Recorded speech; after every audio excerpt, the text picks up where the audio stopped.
বুঝতে পারছি না মহাদেব, দশানন তো সমস্ত জীবের থেকে সুরক্ষিত ছিল, তাহলে শ্রীরামের জন্মের সঙ্গে এর কি সম্পর্ক? এ কথা এত নিশ্চিত হয়ে কি করে বলছেন দেবী? ভালো করে একটু ভেবে দেখুন আপনি, কোথাও কোনো জাতি প্রজাতি বাদ যায়নি তো? এতে ভাবার কি আছে? না দেব, না অসুর, না যক্ষ, না রাক্ষস, না নাগ, না পক্ষী, না জন্তু, না কিন্নর, না গন্ধর্ব, না বেতাল, না পিশাচ, কেউ বধ করতে পারবে না। কেউই না?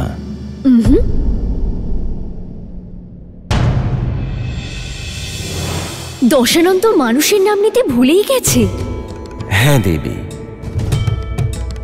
নিজেকে মহান জ্ঞানী আর মহান বলশালী ভাবা লোক এমন গুরুত্বপূর্ণ বস্তু কিংবা ব্যক্তিকে তুচ্ছ মনে করে তাকে উপেক্ষা করতে থাকে, আর বিশেষ সময় এলে তাকে ভুলেও যায়।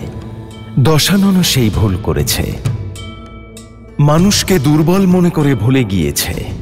আর এটাই হলো কারণ ভগবান বিষ্ণুর পৃথিবীতে মানুষ হয়ে জন্মগ্রহণ করার। এখন তো আমি আরো বেশি আগ্রহী শ্রীরামের জন্ম দেখার জন্য।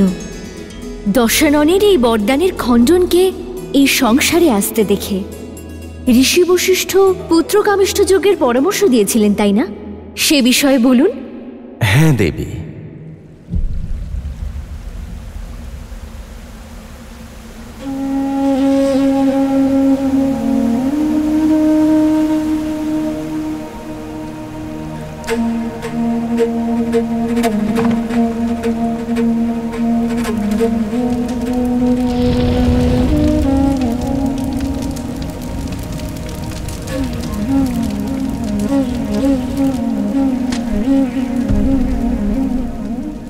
কি করে ফেললাম আমি?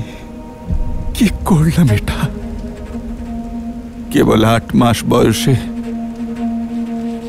আমি আমার মাতা পিতাকে হারিয়ে ফেলেছিলাম। সেদিন থেকে শুরু করে আজ অবধি আপনি আমায় ধীরে ধীরে বড় করে তুলেছেন গুরুদেব। আপনি আমাকে ধর্ম আর অধর্মের পার্থক্য বুঝিয়েছেন, কিন্তু তা সত্ত্বেও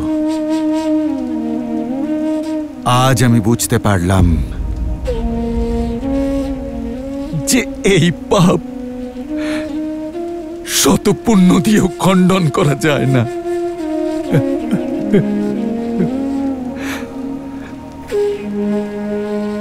গুরুদেব, ভুল মানুষ মাত্রই হয় রাজন, কিন্তু আপনি ক্ষমা চেয়েছেন অপরাধের জন্য। নিজের ভুলকে গোপন না করে আপনি শ্রবণের বৃদ্ধ মাতা পিতাকে সামলাতে গেছেন। এতেই এটা প্রমাণ হয় রাজন যে আপনার উদ্দেশ্য শুভ ছিল। কিন্তু শুধুমাত্র উদ্দেশ্য শুভ হলেই তো হয় না, উদ্দেশ্যের সঙ্গে সঙ্গে পথ শুভ হওয়াটাও জরুরি। গুরুদেব, আমি রঘুকুল আর অযোধ্যার সিংহাসনকে লজ্জিত করেছি। আশাহত হবেন না রাজন। এখন আশাহত হওয়া ছাড়া আর কি বাকি আছে গুরুদেব? রঘুবংশকে তার উত্তরাধিকারী দিতে পারলাম না, আর এখন এই অভিশাপ যে পুত্র বিয়োগে আমার মৃত্যু ঘটবে। পুত্র বিয়োগ, পুত্রই যেখানে নেই সেখানে বিয়োগ কিসের? পুত্র বিয়োগ অর্থাৎ গুরুদেব, আমি যেটা এই মাত্র বললাম তার তাৎপর্য কি? এটাই তো যে এই অভিশাপ সফল হওয়ার জন্যে আমার পুত্র হবে, তাই তো গুরুদেব? সেই জন্য আমি বলেছিলাম আশাহত হবেন না রাজন। অজান্তে ভুল হয়েছিল, কিন্তু আপনি মোটেও আপনার কর্তব্য ভোলেননি। উদ্দেশ্য সঠিক ছিল, সেই জন্য অভিশাপেও বর প্রাপ্তি ঘটল। কিন্তু কিভাবে গুরুদেব? পুত্র কামিষ্ঠী যজ্ঞের দ্বারা।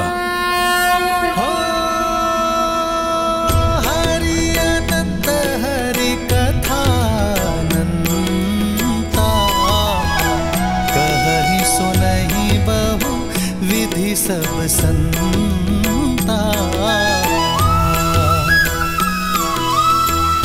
रामचंद्र के चरित सुहाए, कल्प कोटि लगी जाहि न गाए।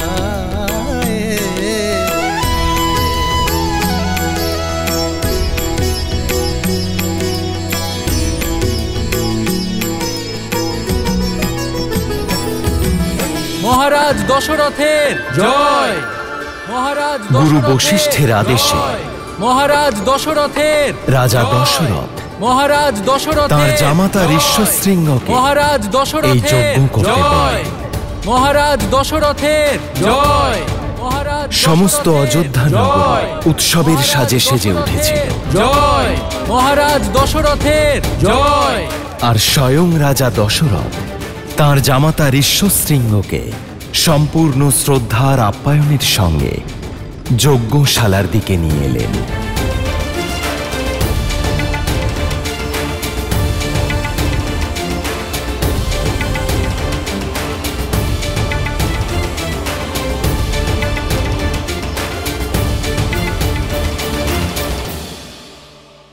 মহারাজ দশরথ, পুত্রকামিষ্ঠী যজ্ঞের জন্য সংকল্প করুন। যথাজ্ঞা।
আর অপেক্ষা করাবেন না নাথ, আবির্ভূত হন।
জাগ্রত হন প্রভু, জাগ্রত হন।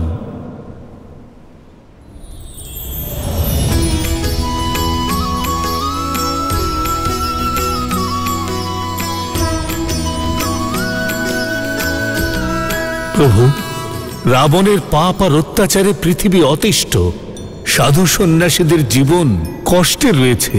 আমার নিজের বরদানের জন্য আমি নিরুপায় হয়ে আছি। এখন আপনাকে এর প্রতিকার করতে হবে। সিদ্ধলক্ষ্মী, পরালক্ষ্মী, লক্ষ্মী নমস্তুতে, মহালক্ষ্মী নমঃ। রাবণের পাপের ঘরা পূর্ণ হয়েছে। ঋষি এবং ভক্তদের ভয়ের দিন শেষ হতে চলেছে।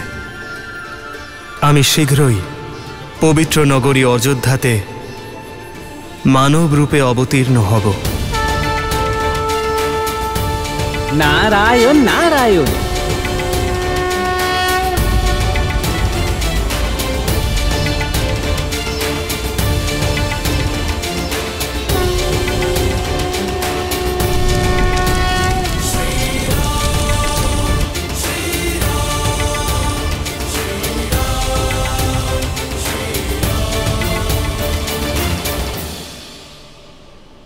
কি হয়েছে দেবী? বিচ্ছেদের ভয় কাতর হলেন?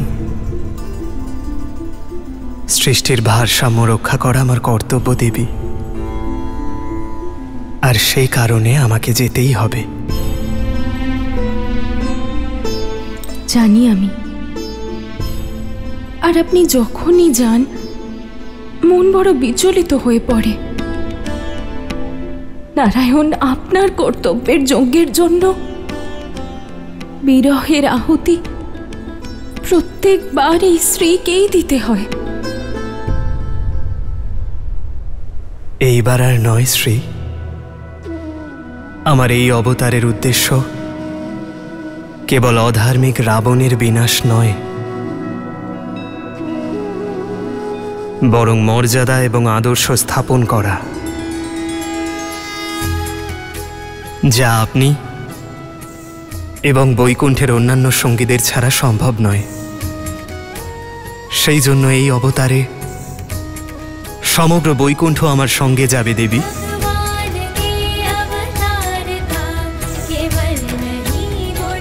আর আপনি আমার ছায়া সঙ্গী হবেন,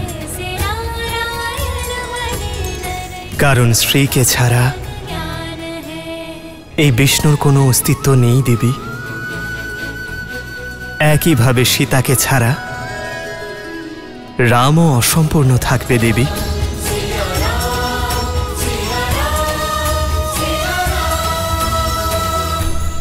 অগ্নিদেব,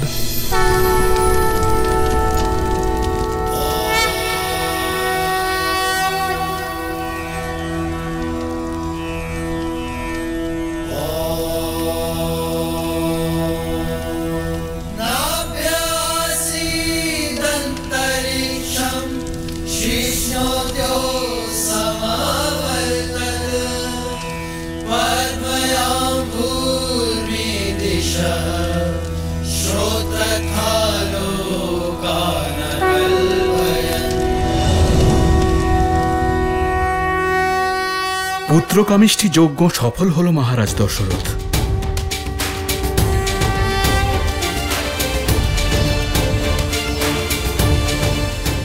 আর তার ফল এই পবিত্র পায়েস আপনার রানীদের মধ্যে ভাগ করে দিন। এর প্রভাবে শীঘ্রই আপনার পুত্ররত্নের প্রাপ্তি ঘটবে।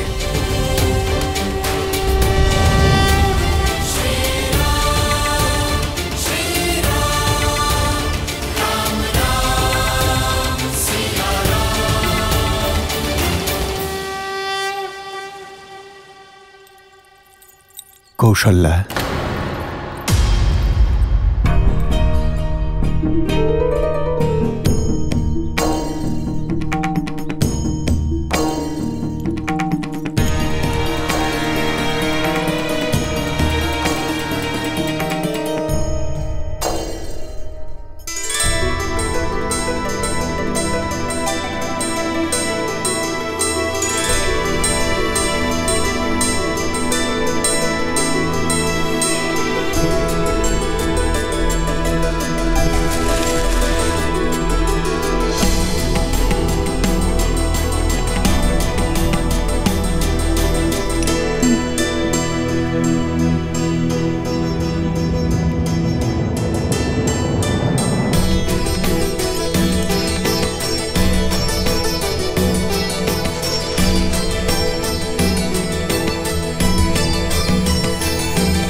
মহারাজ, পায়েসের এক ভাগ কি আমি সুমিত্রাকে দিতে পারি?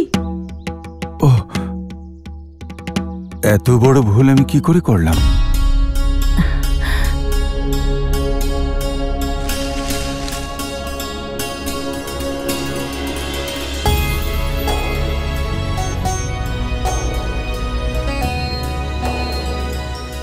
সুমিত্রা, তোমার প্রতি সকলেরই ভালোবাসা দুর্লভ। এদিকে কৌশল্যা আমাকে আমার ভুল স্মরণ করিয়ে দিল, আর কইকেয়ী তোমার অধিকারের জন্য অনুমতিও চাইল না। অনুমতি চাইব কেন? এই পায়েসের ওপর সব থেকে বেশি অধিকার সুমিত্রার, কারণ ও আমাদের মধ্যে সব থেকে ছোট। কি কৌশল্যা দিদি?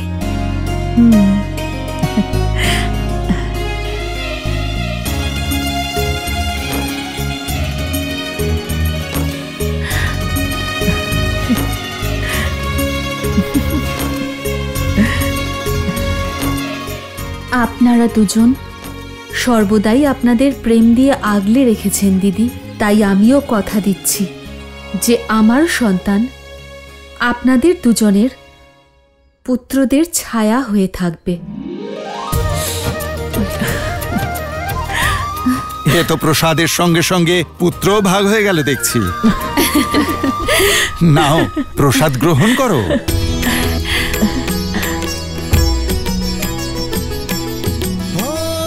प्रेम का है प्रसाद बड़ा पावन, ज्यों ज्यों बढ़ता ये बढ़ता सौभागन। त्याग सुमित्रा का बन दो गुना लौटा, झोली भरे बदन आदर करे छोटा। মহারাজ দশরথ, এই প্রসাদের 4 ভাগ করা হয়েছে, সেজন্য আপনি 4টি পুত্র সন্তান লাভ করবেন।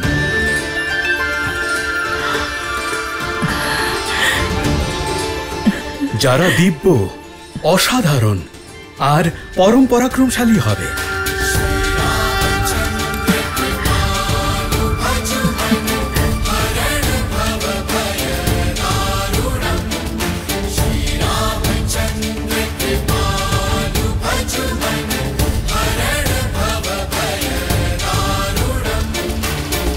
আনন্দিত হলাম। শ্রীরাম নামের অঙ্কুরিত বীজ কৌশল্যার গর্ভে এসেছে, কিন্তু মহাদেব লক্ষ্য করলে দেখা যাবে নারায়ণের এই পৃথিবীতে জন্ম নেওয়ার কারণ কেবল রাবণের পাওয়া বর ছিল না, আপনিও অন্যতম কারণ ছিলেন। না আপনি ওকে চন্দ্রহাস দিতেন, আর নাও এত শক্তিশালী হতো, আর না সংসারের জন্য সংকট হতো। ওকে রাবণ নাম তো আপনিই দিয়েছিলেন। হ্যাঁ দেবী, কিন্তু আমি রাবণকে যা দিয়েছি তার কর্মফল হিসেবেই দিয়েছি। যেভাবে ব্রহ্মাদেব রাবণকে তার তপস্যার কর্মফল বর হিসেবে প্রদান করেছিলেন, সেইভাবে চন্দ্রহাসও রাবণের কর্মের ফল ছিল। আপনার নিশ্চয়ই সেই মুহূর্তের কথা মনে আছে, যখন তাঁর অহংকারে মত্ত হয়ে দশানন কৈলাস পর্বতে এসেছিলেন।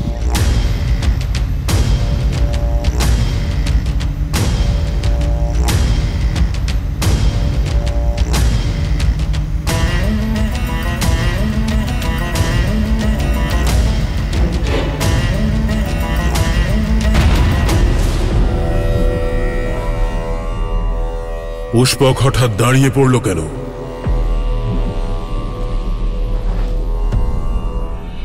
পুষ্পক,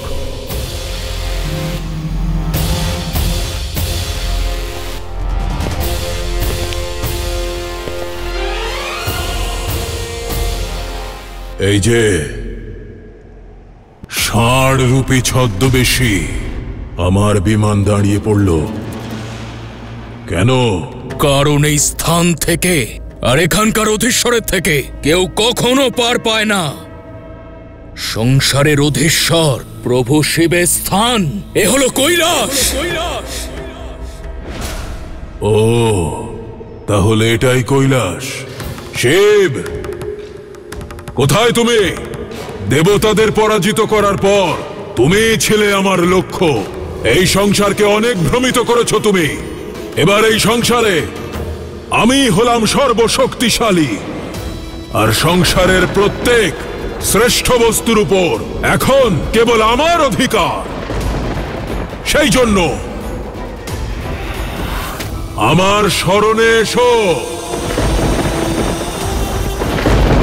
নয়তো আমি নিজেই এই কৈলাসকে উপড়ে লঙ্কায় নিয়ে যাব। তুমি আমাকে আটকাবে? কে তুমি? নন্দী, শিবের অনুচর, কৈলাসের রক্ষক।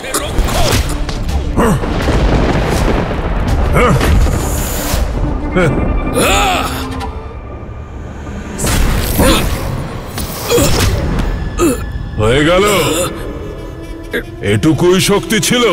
ষাঁড় থেকে বানর হয়ে গেলে? অহংকারে ডুবে থাকা রাক্ষস, তোমার বিনাশের সূচনাও বানরের হাতেই হবে।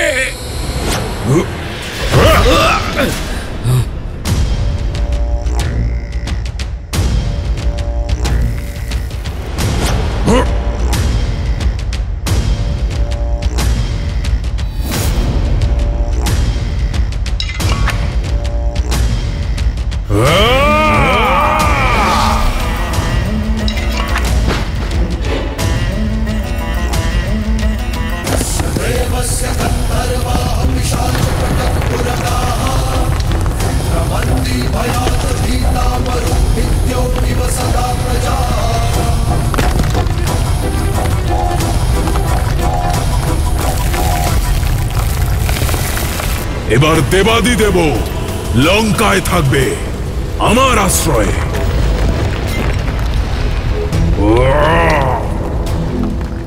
মহাদেব, এ কি হচ্ছে? কৈলাসে এই দুর্যোগ?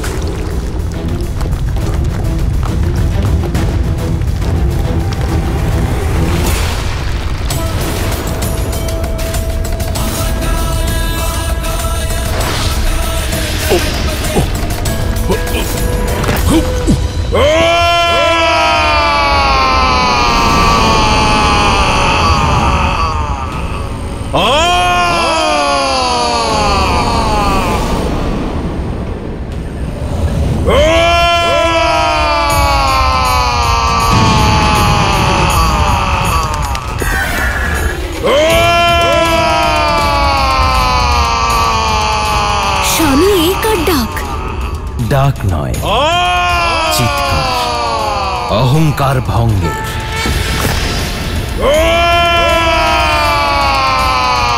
মহাদেব, কে? ওর কান্নার স্বর আমি সহ্য করতে পারছি না, ওকে থামান। মহাদেব, আমি আমার ভুল বুঝতে পেরেছি।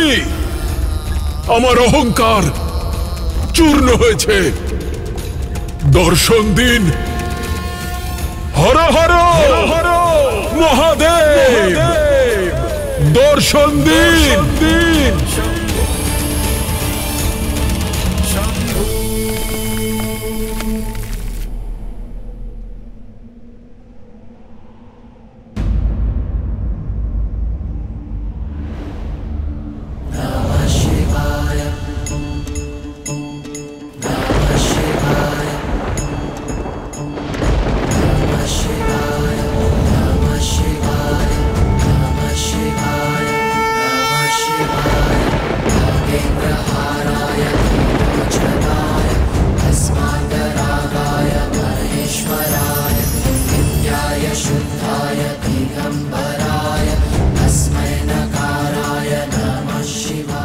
ক্ষমা করুন মহাদেব, আমি বুঝতে পেরেছি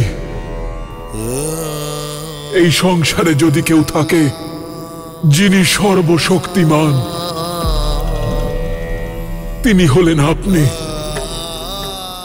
এই দশানন আপনার সামনে আজ নত হচ্ছে। আজ থেকে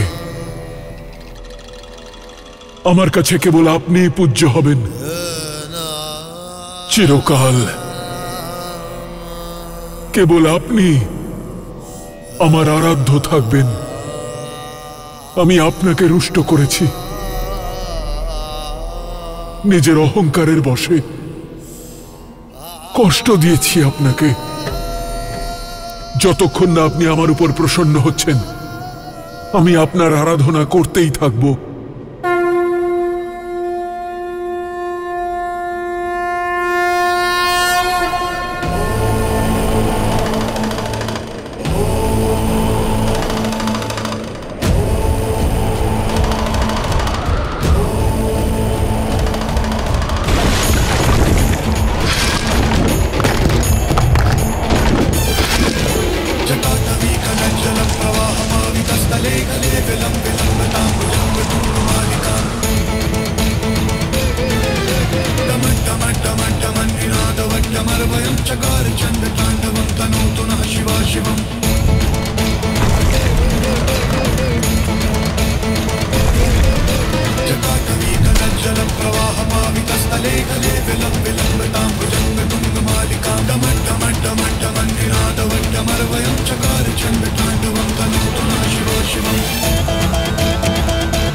তোমার ভক্তি, জ্ঞান আর এই মন্ত্রের উচ্চারণ আর এই রচনার দ্বারা আমি প্রসন্ন হয়েছি দশানন। তোমার আর্তনাদ ত্রিলোক ব্যতিব্যস্ত করেছিল, কিন্তু এই চিৎকার তোমার শারীরিক কষ্টের নয়, এ তোমার অহংকার ভঙ্গের রোদন ছিল। আর তাই আজ থেকে এই সংসার তোমায় এক নতুন নামে ডাকবে, রাবণ।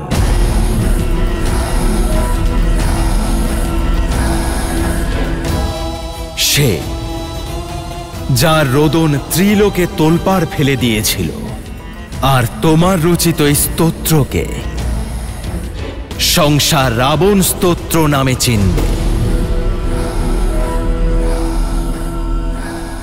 হর হর মহাদেব।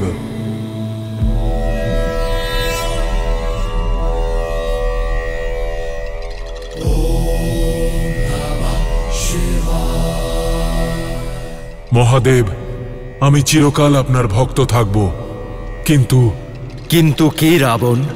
আমার রোদনে প্রভাবিত হয়ে আপনি আমায় রাবণ নাম দিলেন, আর আমার ভক্তিতে প্রসন্ন হয়ে কিছুই দেবেন না। আজ থেকে কেবল আপনি আমার আরাধ্য, আমি আর কারো পূজা অর্চনা করব না। আমায় আশীর্বাদ করুন, এই সংসার যেন কেবল রাবণ নামটুকু না জানে, বরং তাকে মানেও।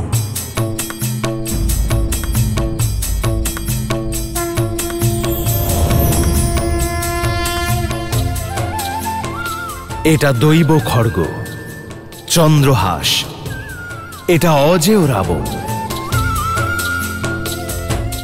তোমার ভক্তির কর্মফল স্বরূপ আমি এটা তোমায় দিচ্ছি।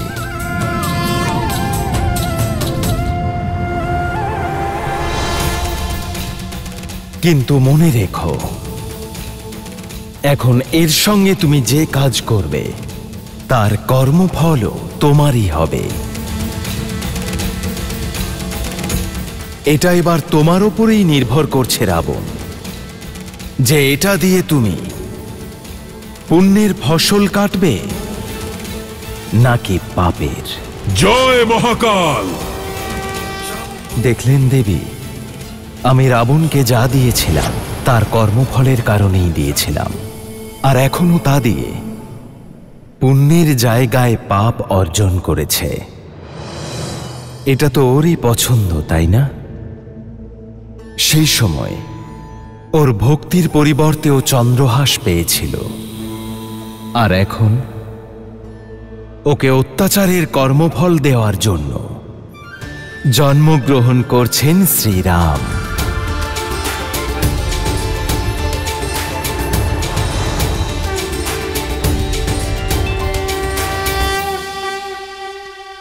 আরজু, জানি না কেন আমার মনে হচ্ছে যে আমার গর্ভে পালিত সন্তানের মুখ ভগবান বিষ্ণুর মতো। এতে কোনো সন্দেহ নেই যে তোমার মতো পবিত্র মনের মাকে স্বয়ং ঈশ্বর পর্যন্ত মা বলে ডাকতে পারলে গর্বিত হবেন।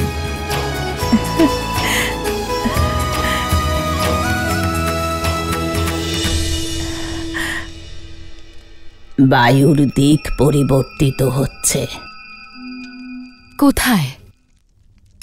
বায়ু তো আরো শীতল মনে হচ্ছে। চোখ খোলো কইকেয়ী, এখনো তো বড় রানীর সন্তানের জন্মই হয়নি। মহারাজ তোমার কাছে আসা বন্ধ করে দিয়েছেন, আর অনেক বেশি সময় রানী কৌশল্যার সঙ্গে কাটাচ্ছেন। একটা সাধারণ ব্যাপারের মধ্যেও এত কুটিলতা কি করে খুঁজে পাও মন্থরা? কৌশল্যা দিদি বড় পাট রানী, সারা দিন আমাদের জন্য প্রার্থনা করেন উনি।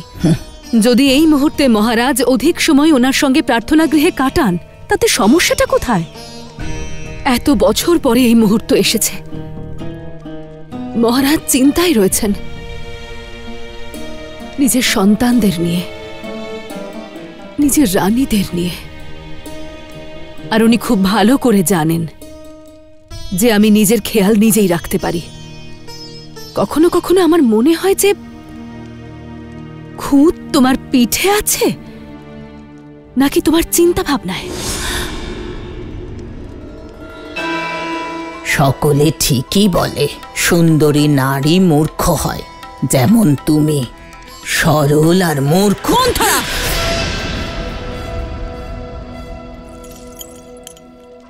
আমি কি তোমার কাছে পরামর্শ চেয়েছি? কইকেয়ী, আমি তোমায় পরামর্শ দিচ্ছি কারণ এটা আমার কর্তব্য। আমি এই সব কথা বলছি কারণ তোমার জন্য চিন্তা হয়, তোমার ভালোর জন্যই বলছি। কিন্তু তুমি তো আমার কথা বুঝবে না। এবারে আমায় তোমার পিতার সঙ্গে কথা বলতেই হবে।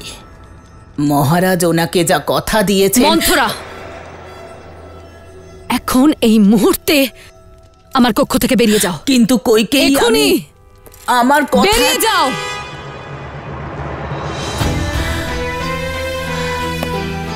প্রণাম মহারাজ।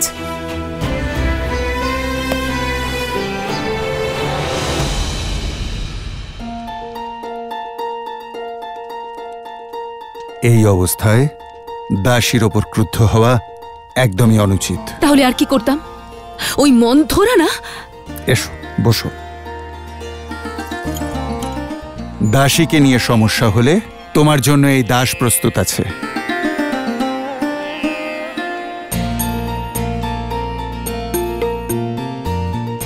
কেমন আছে আমার পুত্র? আপনি তো পিতা, ওর হৃদয় স্পন্দন অনুভব করার চেষ্টা করুন। আমার পুত্রের হৃদয় তার বড় ভ্রাতার জন্য উদ্গ্রীব। তাই তাহলে কৌশল্যা দিদির সন্তানের হৃদয় কার জন্য উদ্গ্রীব? আমার জন্য। অদ্ভুত, কারোর হৃদয় ভ্রাতার জন্য উদ্গ্রীব আর কারোর নিজের পিতার জন্য। আর তাহলে মায়েদের কি হবে? আমাদের জন্য কার হৃদয় উদ্গ্রীব হবে? এই দাসের।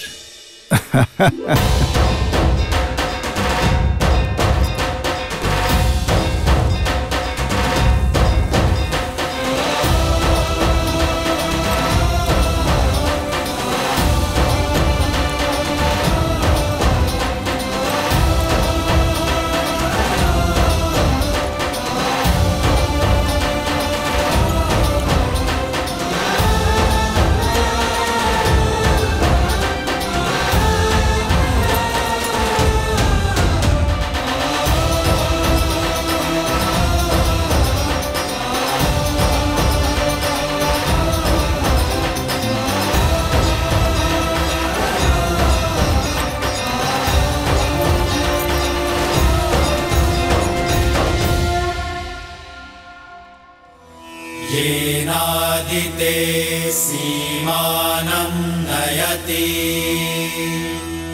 प्रजापतिर्महते सौभगाय तेनाहमस्य सीमानं नयामि प्रजामस्य जरदष्टि गृह्णामि। সীমান্ত শিক্ষা 16টি শিক্ষার মধ্যে তৃতীয় দেবীগণ। এই শিক্ষা তখনই দেওয়া হয় যখন গর্ভে পালিত সন্তানের শোনার, বোঝার আর ভাব গ্রহণ করার ক্ষমতা চলে আসে। এই শিক্ষার ভাব এটাই যে আগত সন্তান শুভ শিক্ষা, সুস্থ মন আর শরীরের সঙ্গে যেন এই পৃথিবীতে আসে। কে কয়ে নরেশ, মহারাজ অশ্বপতি প্রবেশ করছেন।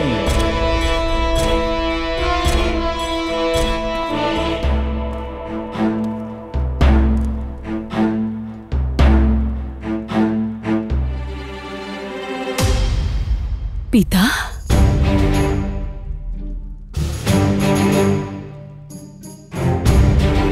কিন্তু আপনার 3 রানী একসঙ্গে গর্ভবতী। এই পরিস্থিতিতে বলা যায় না 3 রানীর মধ্যে কোন রানী আপনার জ্যেষ্ঠ পুত্রের জন্ম দেবে।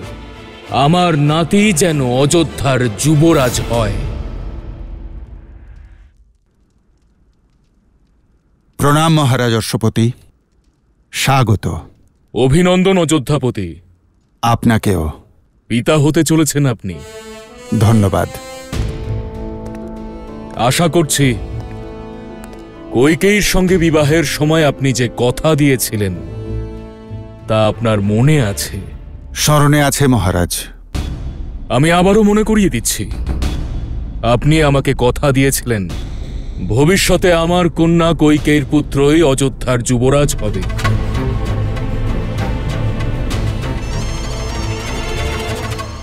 কিন্তু আপনার 3 রানী একসঙ্গে গর্ভবতী।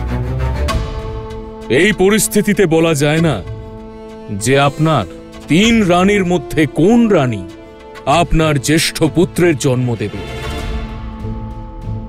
যে অযোধ্যার নিয়ম অনুসারে যুবরাজ হবে।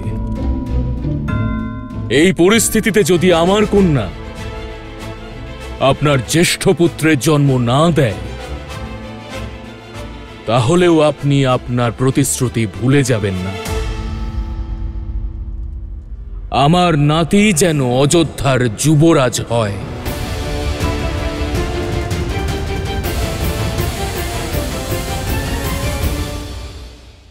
এই রঘুবংশে কথার অমর্যাদা করা হয় না পিতা। আপনাকে দেওয়া কথা অযোধ্যাপতি অবশ্যই রাখবেন। আমার পুত্র এবং আপনার নাতি অযোধ্যার রাজা হবে।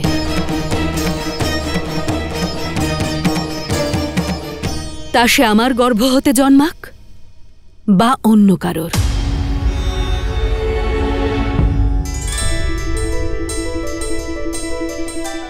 তা কি করে সম্ভব? রঘুবংশের প্রতিটি পুত্রের মাতা হব আমি। সেই হিসেবে তো প্রতিটি রাজকুমারী আপনার নাতি। তাহলে আপনার কথার অন্যথা তো হলো না।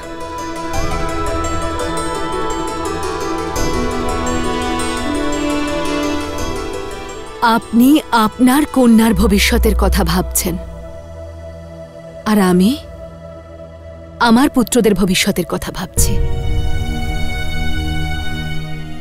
আজ আমার সাদ অনুষ্ঠান হয়েছে। আজ থেকে আমার গর্ভে থাকা সন্তানের চৈতন্য হয়েছে। সব শুনতে পাচ্ছে ও, সমস্ত ভাব গ্রহণ করতে পারছে। কি ভাব দেব আমি ওকে যে ওর মা এমন একটি বংশের কন্যা যেখানে রাজপাঠের জন্য কাউকে প্রতিজ্ঞাবদ্ধ করা হয়, নিজের লোভের জন্য বংশের মর্যাদাহানি করা হয়? না পিতা, একজন পিতা তার সন্তানের মধ্যে প্রাণের সঞ্চার করে, কিন্তু একজন মাতা তার সন্তানকে সুশিক্ষা দেয়। আমি চাই যখনই কেউ আমার পুত্রকে দেখবে তখন ওর মধ্যে রঘুবংশের গর্বের সঙ্গে সঙ্গে কইকেয়ীর ধর্ম আর তার শিক্ষাকেও দেখতে পাবে। পিতা, আমি আর কেকয়ের কন্যা নই, আমি অযোধ্যার কুলবধূ। সেই অযোধ্যার যা আমার হবু সন্তানের মাতৃভূমি। আর আমি এই মাতৃভূমির শক্তিকে কখনো দুর্বল হতে দেব না পিতা, কখনো না।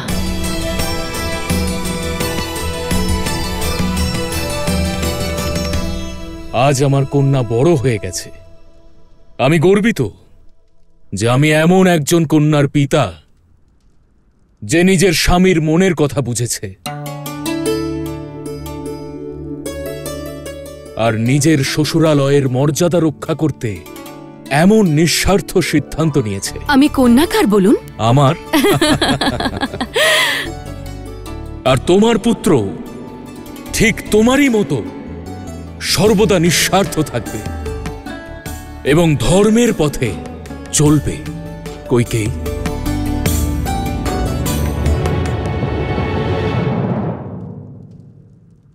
প্রণাম মহারাজ।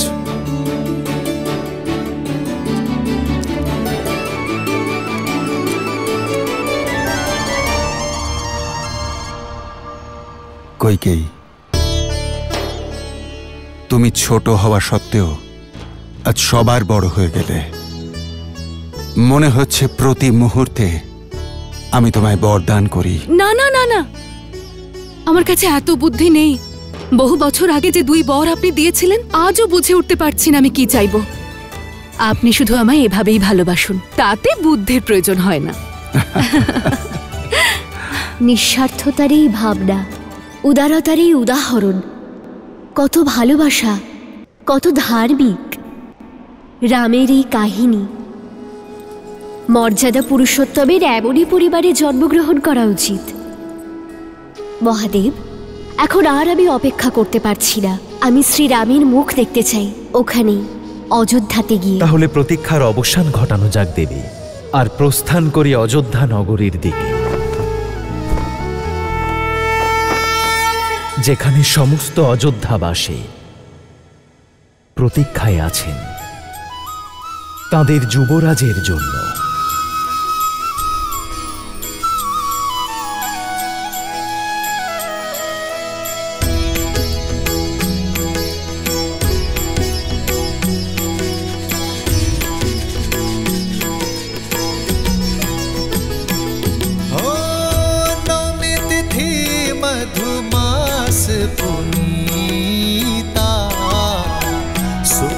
पक्ष अभिजित हरिप्रीता,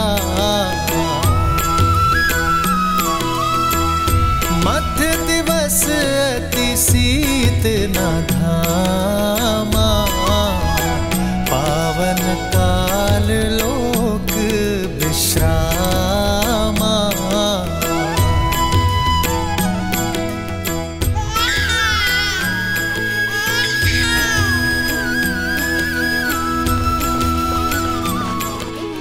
মহারাজ, অভিনন্দন, দশরথ নন্দন এসেছে।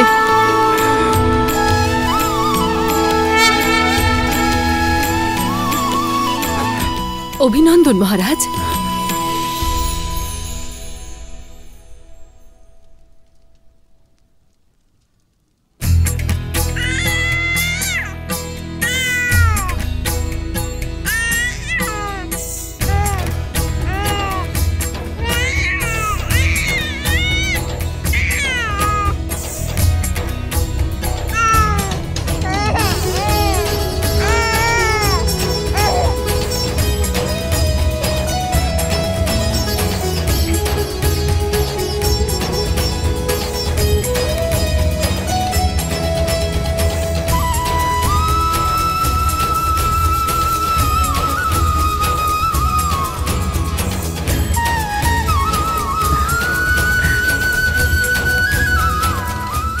আমার পুত্র,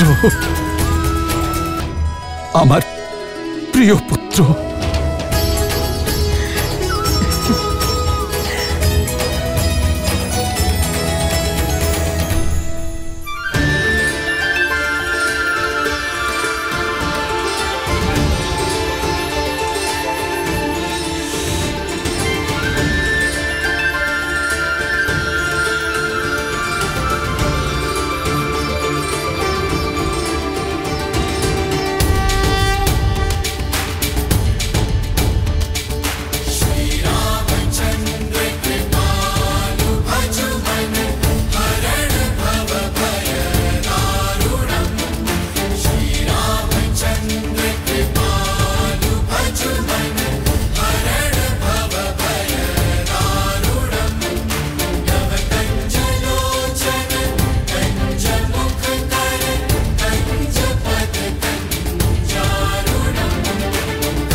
অযোধ্যার যুবরাজের জয়!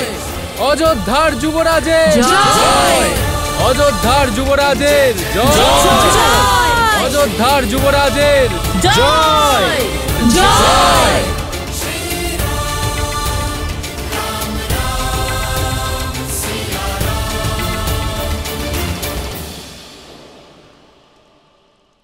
এ হলো সেই প্রকাশ যা সূর্য বংশে উজ্জ্বল হয়ে থাকবে। রাম! শ্রীরাম অবতার পূর্ণ করার জন্য শীঘ্রই তার স্ত্রীর আগমন হবে। যদি বর্ষার অনুপস্থিতিতে এখানকার জমি নিজের উর্বরতা হারিয়ে থাকে, তাহলে জনক এই জমির উর্বরতা ফিরিয়ে আনবে। মনে হয় কোনো পাথরে আটকে গিয়েছে।